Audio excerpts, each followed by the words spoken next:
Just a short little check-in here.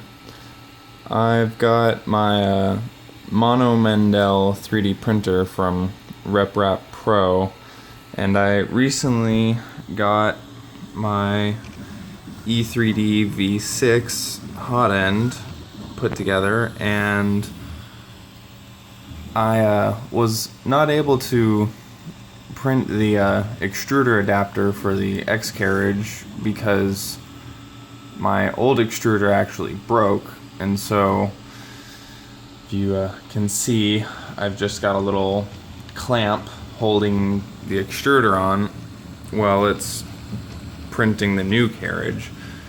And hopefully soon I'll be able to be printing away with ease, which is gonna pave the way for the new additions to the mostly printed CNC router that I've got sitting in the other room.